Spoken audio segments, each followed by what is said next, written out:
మెయిన్‌గా. తర్వాత తన గూడా అంటే ఇష్టంగా ఇప్పుడు మనం కొంతమంది గెలవాలనే కోరుకుంటాం ఇప్పుడు. దాంట్లో ఉన్న ప్రతి ఒక్కరు మనకు తెలుసు. అందరికి సపోర్ట్ చేయలేం. మనకు నచ్చిన వాళ్ళు కొంతమంది. ఇప్పుడు నా లైఫ్‌లో కొంతమంది ఇష్టం నాకు.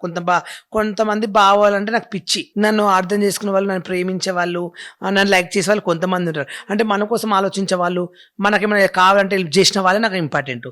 అందరిని ఎందుకు లైక్ చేస్తాం మనం? లైక్ చేయము. మనల్ని ఆపదలో ఉన్నప్పుడు ఆదుకున్న వాళ్ళు, మన లైఫ్ పార్ట్నర్‌గా ఉన్నప్పుడు, మనకేమైనా అవసరం ఉన్నప్పుడు సాయం చేసిన వాళ్ళని మనం కోరుకుంటాం. సరే ఇప్పుడు మీరంతా చెప్పారు గదా! అంటే మీకు తోడుగా మీ కష్టాల్లో ఉన్న వాళ్ళని మీరిష్టపడతా అంటారు గదా! సరే మీ లైఫ్‌లో మీరిష్టపడే పర్సన్ ఎవరు?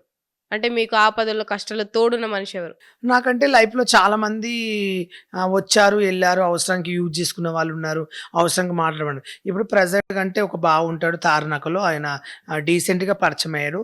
ఆయన పరిచయమై 2 ఇయర్స్ అయితుంది. ఆయన కొంచెం నాకు అప్పుడప్పుడు అవసరం ఉన్నప్పుడు హెల్ప్ చేస్తుంటాడు. నా నా గురించి అర్థం చేసుకుంటాడు. ఎప్పుడు నేనేం అడిగినా ఏది కాదనడు. యూఆర్ గుడ్ జెన్యూన్‌గా మంచి వ్యక్తి నాకు ఆయనంటే. హ్మ్. ఇష్టం బాగా. సరే.